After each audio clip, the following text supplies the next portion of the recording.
আসসালামু আলাইকুম, ওয়েলকাম করছি রিয়াসাদ আজিম। ভিন্ন ধর্ম মতাদর্শের যারা শুনছেন সবার প্রতি আন্তরিক কৃতজ্ঞতা। যে ডিসকাশনটা আগে করিনি সেটা আজকে করতে চাই, আলোচনা করতে চাই।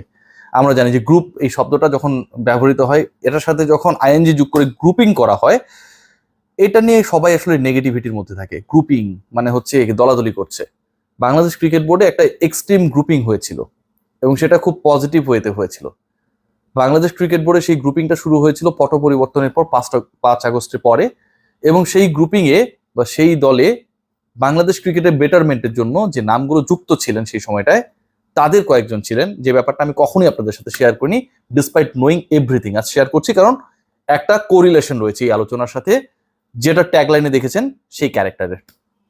নাজমুল আবেদিন ফাহিম আমাদের ক্রিকেট গুরু, খারাপ চিন্তা থেকে নিশ্চয়ই তারা গ্রুপ বানান নাই, এটা নিয়ে কোনো ডাউট নেই। ফারুক আহমেদ বাংলাদেশ ক্রিকেট বোর্ডের প্রেসিডেন্ট, গাটসি মানুষ, সাবেক প্রধান নির্বাচক, সাবেক ক্যাপ্টেন, তিনি ছিলেন। খালেদ মাসুদ পাইলট, সাবেক ক্যাপ্টেন, তিনি ছিলেন। আমিনুল ইসলাম বুলবুল, জাতীয় দলের সাবেক অধিনায়ক, এবং তিনি আইসিসির ডেভেলপমেন্ট প্রোগ্রামস নিয়ে কাজ করছেন, খুবই সফল একজন মানুষ। বাংলাদেশের অভিষেক টেস্ট সেঞ্চুরিয়ান, বাংলাদেশের ওয়ানডে বিশ্বকাপের প্রথম ক্যাপ্টেন, মানে অনেক পরিচয় রয়েছে। বুলবুল ভাইকে আসলে আমার পরিচয় করিয়ে দেওয়ার কিছুই নেই। কিছু ক্রিকেট বোর্ড রিলেটেড পার্সোনালিটিস যারা ক্রিকেট বোর্ডে কাজ করেছেন বছরের পর বছর, তারা ভেতরের ব্যাপারগুলো অনেকটাই জানেন বা জানতেন, এবং কিছু লোকাল অর্গানাইজার যারা ক্লাব ক্লাব চালান। এরা সবাই মিলে কি করলোটা কি, এরা সবাই মিলে যেটা চিন্তা করলো যে যেহেতু বাংলাদেশের প্রধানমন্ত্রী সেই সময়টায় দেশ ছেড়ে চলে গেছেন, রুলিং পার্টির ফল হয়েছে, নতুন গভর্নমেন্ট কে হবে না হবে সেটা নিয়ে আলোচনা চলছে, ক্রিকেটকে তো স্টপ রাখার সুযোগ নেই। We have to take some steps যেটার মাধ্যমে ক্রিকেটটাকে বা ক্রিকেটের ফ্লোটাকে আসলে আমরা ক্যারি অন করাবো। এবং এই ক্রিকেটের ফ্লোকে যদি ক্যারি অন করাতে হয়, ডেফিনেটলি কাউকে না কাউকে তো সেই ব্যাটনটা হাতে নিতে হবে, যে রান করবে, যে ব্যাটন ট্রান্সফার করবে, অ্যান্ড ডেফিনেটলি বাংলাদেশ ক্রিকেট বোর্ডকে সচল রাখার জন্য ভূমিকা পালন করবে। এই যে নামগুলো বললাম, এরা দফায় দফায় মিটিং করেছে, সিটিং করেছে, বিভিন্ন ইকুয়েশন মেলানোর চেষ্টা করেছে, অ্যান্ড ফাইনালি এটার আউটকাম হিসেবে আমরা দেখেছি ক্রীড়া উপদেষ্টা একটা বড় অবদান ছিল, পজিটিভ রোল ছিল, তার কিছু সঙ্গী সাথী ছিল, তারাও সেখানটা একটা বড় রোল প্লে করেছেন। দিন শেষে যেটা দাঁড়িয়েছে, ফারুক ভাই প্রেসিডেন্ট, ডিরেক্টর, এবং নাজমুল ফাহিম তিনিও বাংলাদেশ ক্রিকেট বোর্ডের ডিরেক্টর।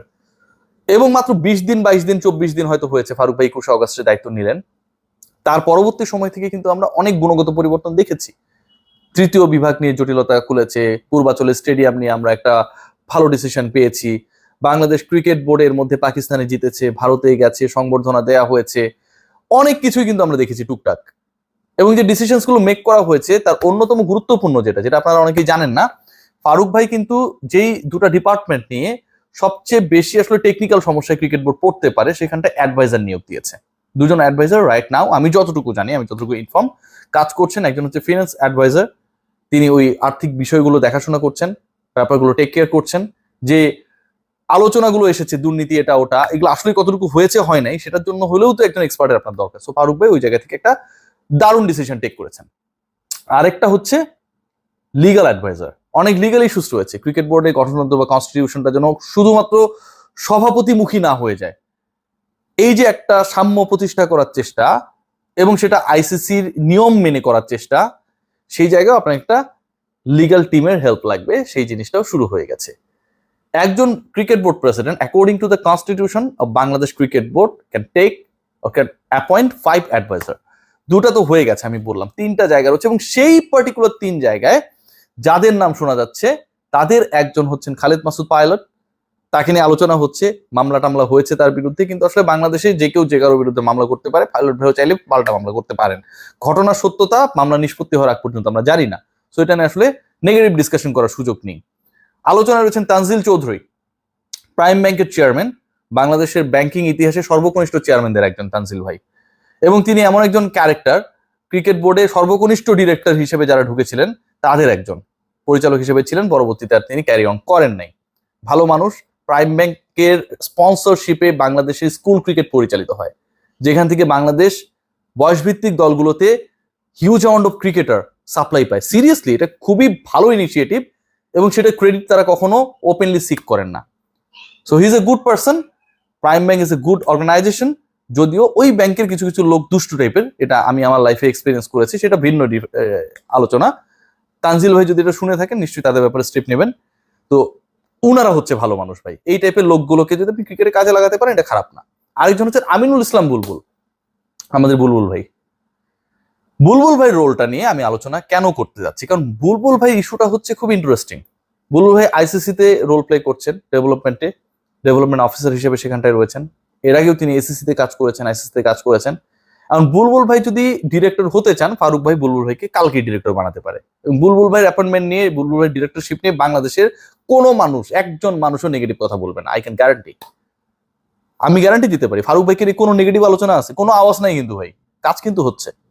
ফাহিম ভাইকে নিয়ে কোনো আওয়াজ নেই, কিন্তু কাজ কিন্তু হচ্ছে। সো বুলবুল ভাই লাইক ক্যারেক্টার, যিনি আসলে কাজের জন্যই কাজের মানুষ, এবং তার যে ভাস্ট এক্সপিরিয়েন্স সেটা বাংলাদেশ ক্রিকেট বোর্ড কাজে লাগাতেছে। কিন্তু বুলবুল ভাই যদি বাংলাদেশ ক্রিকেট বোর্ডে পরিচালক হতে চান, টেকনিক্যাল সমস্যার জায়গাটা হচ্ছে যে বুলবুল ভাইকে আইসিসি ছাড়তে হবে। আইসিসি ছাড়লে দুই ধরনের লস। সবচেয়ে বড় লস যেটা, ফিনান্সিয়াল লস একটা আছে, কিন্তু সেটাও বড় বিষয় না। ধরেন আমি টাকাকে স্যাক্রিফাইস করলাম। সবচেয়ে বড় লস যেটা, তিনি তো ডেভেলপমেন্টে কাজ করেন, বাংলাদেশ ক্রিকেটকে দেয়া তার রয়েছে আইসিসি থ্রু আইসিসি, তাই না? এর আগের বোর্ডের সাথে সম্পর্ক ভালো ছিল না, বুলবুলের এক্সপার্টিসকে তারা রেসপেক্ট করেনি, একটা শীতল সম্পর্ক। এটা আমার সাথে কারো হইলে আমিও হেল্প করবো না, সিম্পল হিসাব নিকাশ ভাই। বুলবুল হয়তো আইসিসি থেকে বিসিবি কে দেয়ার আছে না? কিন্তু উনি যদি সরাসরি চলে আসেন এখানটায় পরিচালক হিসেবে, তিনি আইসিসিতে থাকতে পারবেন না। সো এই লস করার দরকার নেই। বুলবুল ভাইয়ের ইচ্ছা যেটা, সেটা হচ্ছে অ্যাডভাইজারি রোল প্লে করা, এবং তিনি যদি অ্যাডভাইজার হিসেবে আসেন, সেখানটায় আইসিসি রোলের সাথে ক্ল্যাশ করে না। বাংলাদেশ ক্রিকেট বোর্ড সংশ্লিষ্টরা অনেকেই ভাবছেন যে আমিনুল ইসলাম বুলবুল ইজ দ্য রাইট চয়েস, যিনি হচ্ছেন বাংলাদেশ ক্রিকেট বোর্ডে হেড অফ কোচ বা ডিরেক্টর অফ কোচেস, এই রোলটা নিতে পারেন কি পারেন না। বাংলাদেশে কোচদের নিয়ে সবসময় একটা প্যাচাল লেগে থাকে। চান্ডিকা হাতুরু সিং আপনারা তো জানেন, বর্তমান কোচ। এর আগে যখন এসেছিল, বাংলাদেশ একটা ভালো প্রজন্মের ক্রিকেটার পেয়েছিল, বিশাল একটা মানে কি বলবো ব্যাচ অফ ক্রিকেটার, সবাই পারফর্ম করছিল, বাংলাদেশ ভালো করেছিল, সব credit goes to Chandika Hathuru Singh এর টাইপের ছিল।